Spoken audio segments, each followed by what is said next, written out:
The Galactic Academy did not welcome quietly. It loomed above the planet like a crown of glass and steel, an asteroid hollowed and remade into a fortress of learning. From orbit it glittered, its crystal towers catching the light of the nearby gas giant, shining like a beacon for all who dreamed of command. Every cadet knew the ritual of arrival. The Academy gates were more than security. They were ceremony. Twin spires of crystal, taller than warships, stood at the entrance. Between them shimmered the scanner veil, a sheet of humming light. Every cadet would step through. Their name, heritage, and planetary allegiance would appear above them for all to see. Their peers would cheer, sneer, or judge. The message was simple. You are more than yourself. You carry the pride and reputation of your species. The line moved forward, clear Audiobook. The scanner pulsed green, and a towering amphibian strode confidently through. Gil fronds shimmering as his cohort clapped him on the back. Clear Clade. Mandibles clacked in satisfaction as a spindly insectoid's designation blazed overhead. Clear Pod. The cadet glowed faintly, bioluminescent glyphs rippling down their skin. Other Amorous sang a harmonic note in greeting. Every skin ended the same, green, approval. Then came Mira Solis. She walked with measured steps, her black cadet uniform freshly pressed, boots polished until they caught the light. She wasn't tall. No exotic horns curled from her brow, no wings shimmered from her shoulders, no bioluminescent patterns marked her skin. She was ordinary, human. And that made her extraordinary. Mira stood before the scanner veil. Her chest was tight, her hands steady at her sides. She could feel the eyes of 100 cadets drilling into her back, waiting for something to mock. She stepped forward. The hum of the scanner veil deepened. Glyphs of light swirled around her body, mapping her biology, parsing her DNA, pulling her identity from the marrow of her bones. The pause stretched long, too long. Then the gate exploded with red. Crimson glyphs blazed high above her head. Projected in every language of the Academy, Earthborn do not engage. The courtyard froze. For a heartbeat, silence crushed the air. Then the laughter began. Earthborn. I thought they were extinct. Primitives, here. Better check her for fleas. Cadets doubled over in mock howls. One mimed throwing rocks. Another held his nose. A group of insectoids chittered a savage rhythm, as if mocking the drumbeats of tribal war. But Mira didn't flinch. She didn't glare or snap. She simply walked forward, eyes steady, boots striking the ground like a drumbeat. The guards at the gate didn't laugh. They froze. One's hand twitched toward his weapon. The other looked at his companion with unease. Mira caught it. That flicker of fear. Not amusement. Not mockery. Fear. She walked past them, through the courtyard, as cadets continued to jeer. Inside, her heart hammered so loud she thought they'd hear it. But she didn't look back. The scanner had not malfunctioned. It had spoken the truth. The warning wasn't for her. It was for them. The dormitories of the Galactic Academy were carved into the asteroid's inner walls, a honeycomb of chambers glowing with pale blue light. Each hall smelled faintly of sterilized air and the tang of ozone from constant atmospheric cycling. It was not a place of comfort. It was a place of discipline. Mira walked into her assigned wing carrying nothing but the Academy-issued bag, slung over her shoulder. Conversations died the moment she entered. Dozens of alien eyes turned toward her. Gills flared. Mandibles clicked. A pair of amorous cadets pulsed faint green light across their skins, a color that Mira didn't recognize, but from the way others snickered, she knew it wasn't flattering. Earthborn, someone whispered, loudly enough for everyone to hear. Did you see the scanner? Red, never seen that before. Means defective, dangerous, maybe both. The words stung. But Mira kept her face blank, her eyes forward. She'd learned long ago that nothing enraged bullies more than silence. Her bunk was the lowest on the far wall, shoved between a humming coolant pipe and a cracked viewport that gave only a sliver of stars. She set her bag down carefully, ignoring the constant whispers around her. By nightfall, the gossip had turned into performance. Insects clattered mandibles in mocking rhythms. Amphibians croaked tales of primitives who fought with sticks and stones. An amorous cadet projected holograms of humans in loincloths chasing animals with clubs. Exaggerated, cartoonish, humiliating, Mira lay still in her bunk, staring at the cracked ceiling. Her heartbeat was steady, her breathing slow. She had expected this. What she hadn't expected was how much it felt like being home. Humanity had always been mocked, underestimated, dismissed. This was nothing new. When the laughter quieted and the dormitory lights dimmed, Mira sat up. She tapped the edge of her desk, and the holo display flared to life. She hesitated. Then she whispered, "Let's see what they're afraid of." The academy archives were locked behind layers of access, but Mira's father had taught her well. He'd been a historian of sorts, not of heroes and victories, but of truths that governments tried to bury. If they locked it, Mira, he had told her, it's because they're afraid of it. Her fingers moved quickly, slipping through code gates, bypassing old security flaws. She found herself diving deeper than any cadet was meant to go. And then she saw it. Earthborn do not engage. The directive repeated across file after file. It wasn't an insult. It wasn't mockery. It was protocol. She opened a redacted war report. The holo stuttered, then resolved into grainy footage. Human ships. Crude, jagged silhouettes of steel and iron.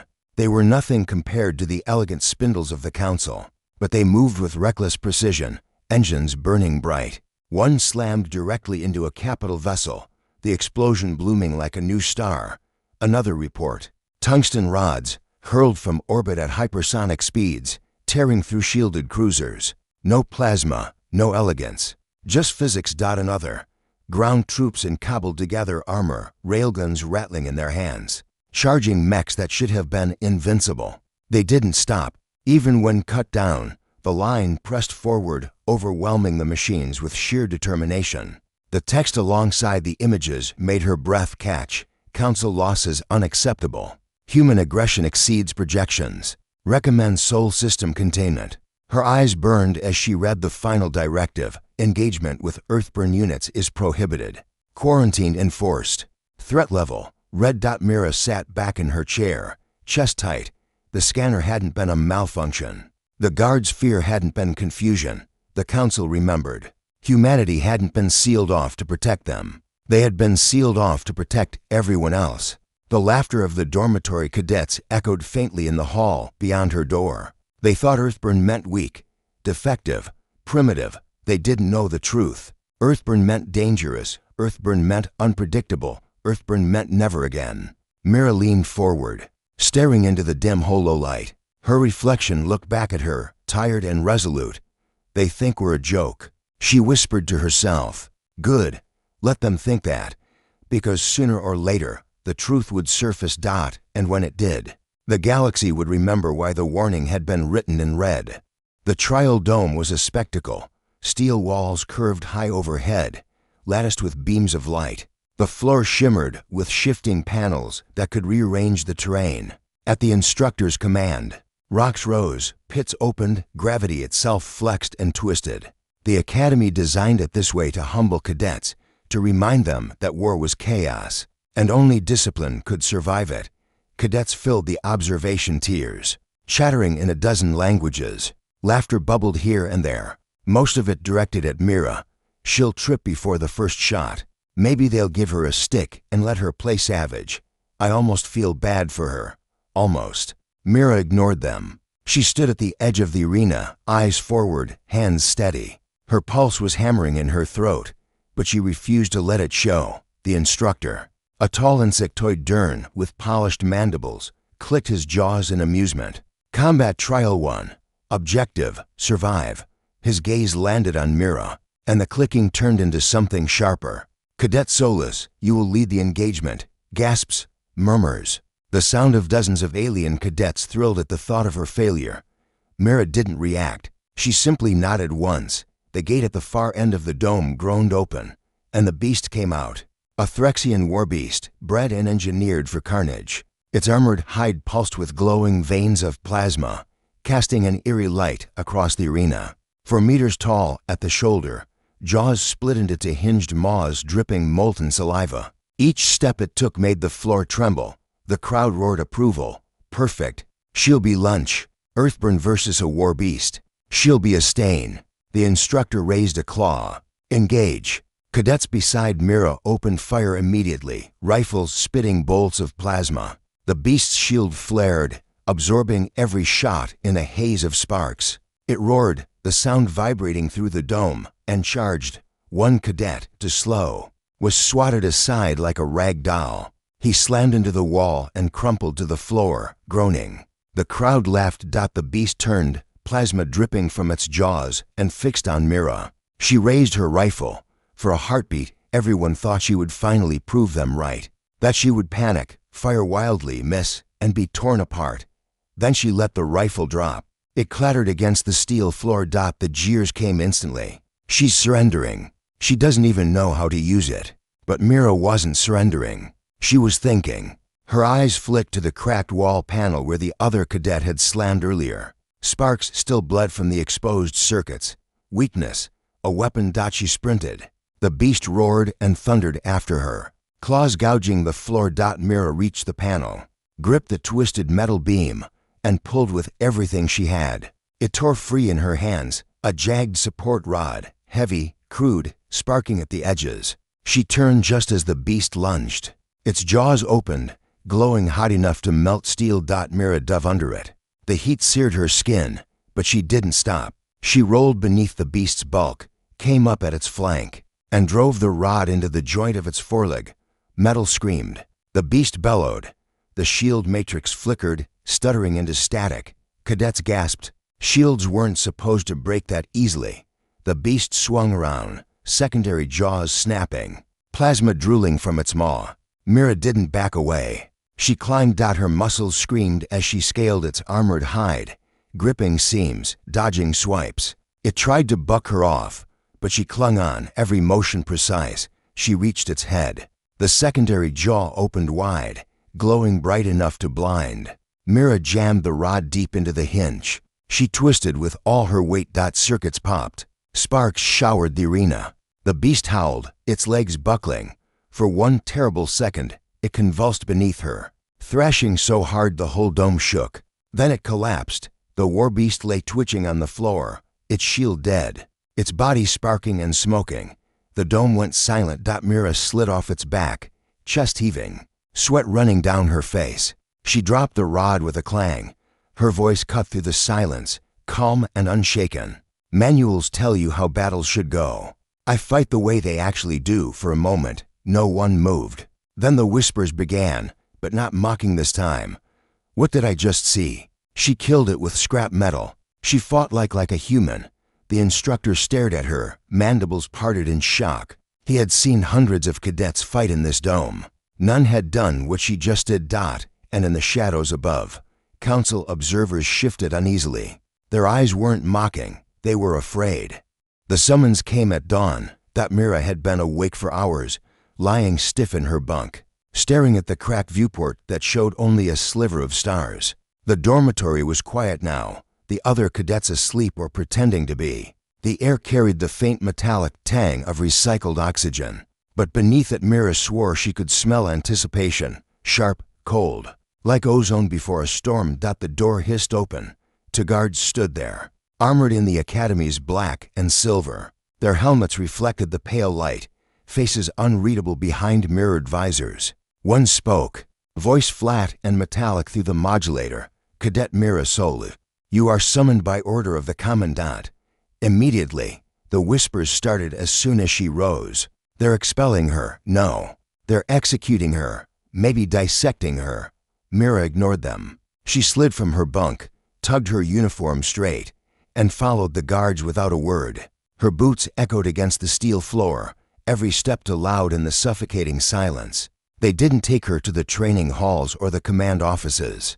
They led her deeper, down corridors few cadets ever saw, past heavy blast doors and security fields that shimmered with contained energy. At last, they emerged into the academy's central atrium. It was vast, a cathedral of glass and light carved into the asteroid's heart. The dome arched high overhead, transparent enough to reveal the endless stars beyond. Ships glided silently in orbit, their hulls glinting in the pale dawn of the nearby gas giant. The atrium floor was polished black stone, so smooth it reflected the light above. In the center, A raised dais glowed faintly with embedded runes. Around it stood a ring of alien officers, their uniforms gleaming with the symbols of rank and species. And above them, on tiers of seating carved into the walls, the cadets watched, hundreds of them. Their voices buzzed in a storm of whispers until the commandant entered, and silence fell like a blade. Mira's throat tightened. The commandant was stern, massive, with 3 jaws scarred from old battles and eyes that gleamed like shards of obsidian. His presence filled the room like gravity. When he walked, the sound of his armored boots reverberated in the bones of every cadet. "Cadet Mira Solis," he said, voice low, deliberate. It carried without amplification, vibrating in the air. "Do you know why you stand here?" Mira swallowed, her voice steady despite the cold in her chest. "No, Commandant."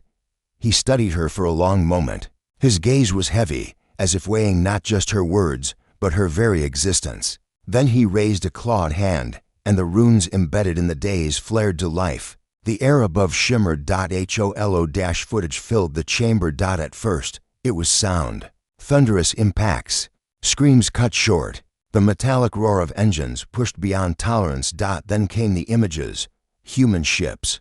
Jagged silhouettes of steel and iron, engines burning unevenly but bright. They were crude things, nothing compared to the sleek elegance of council vessels. And yet they moved with lethal precision, swarming like hornets, reckless and relentless. One ship, rusted, half its hull missing, slammed directly into a council cruiser. The explosion bloomed like a second sun, tearing metal apart in waves of fire. Another cut to orbital strikes. Massive rods of tungsten dropped from the sky, falling silent and invisible until they hit with the force of gods. Shields flared, shattered, and failed. Cities vanished in plumes of dust and light. Gasps rippled through the cadet tiers. Many had never seen this footage. The council had buried it well. The commandant's voice rumbled beneath the images. "This is why the scanner lit red." Mira's heart hammered. She kept her face still. "Your kind," the commandant continued, "once brought the council to its knees. Not with brilliance, not with elegance, but with brutality, with stubbornness, with tactics no doctrine could predict. You were quarantined for a reason." The holo shifted again. Ground war. Human soldiers in cobbled armor, faces smeared with ash, charging through smoke with railguns and explosives strapped to their bodies. They fired wildly, chaotically, but always forward. Even as mechs cut them down, the line pressed on.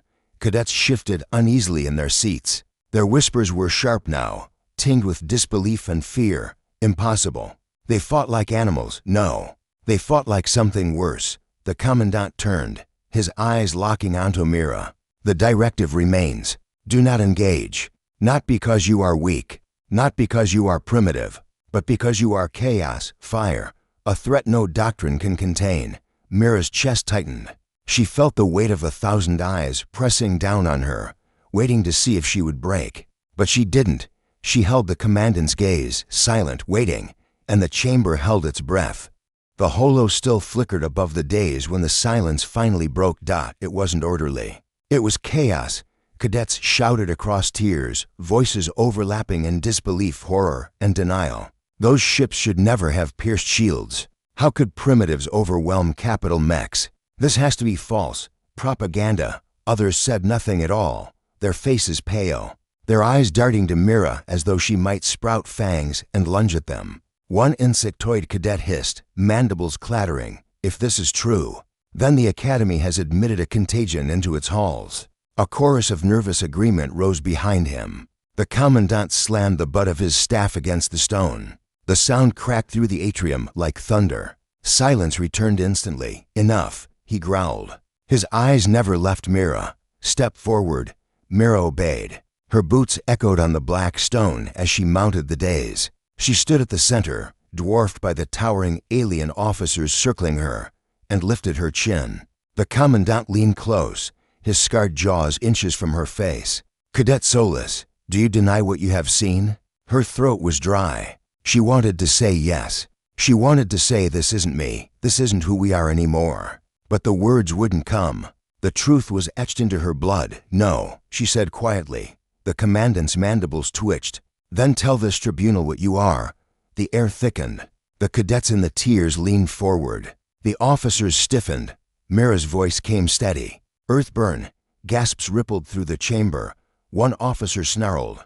A reptilian creature with scales etched in gold. You dare to claim it openly. I don't have to claim it, Mira said, her tone sharper now. The scanner already told you.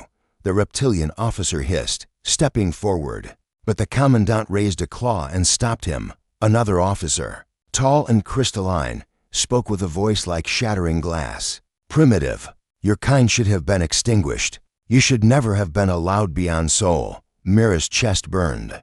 But she forced her voice to remain calm. Yet here I stand. The crystalline officer's facets rippled with anger, but he said no more. Above them, the holo shifted again. This time the footage was closer. Faces of human soldiers, exhausted, scarred, but unyielding. Eyes full of fire. Voices shouting in languages long suppressed, rallying comrades, singing through the smoke. Mira felt her knees weaken. She gripped her hands tight behind her back. One face in the holo looked too much like her father's. The commandant studied her. Do you see now why you terrify them? She said nothing. They look at you. He continued, and they see this. He gestured to the holo of bloodied soldiers pressing forward. Not discipline, not honor, but something that breaks the rules of war. Something no doctrine can predict. They fear it because they cannot understand it. Mira's chest ached. For a heartbeat, she wondered if she should apologize, if she should tell them that humanity had changed, that the red designation no longer applied. But then her father's voice echoed in her memory. History is written by survivors. Mira and humans survive. She straightened. I see, she said. The commandant's dark eyes searched hers. Then answer me this. Will your people return as students or conquerors? The chamber stilled again. Cadets leaned forward, waiting for her to break. Some smirked, eager for her collapse. Others held their breath, fear gleaming in their eyes.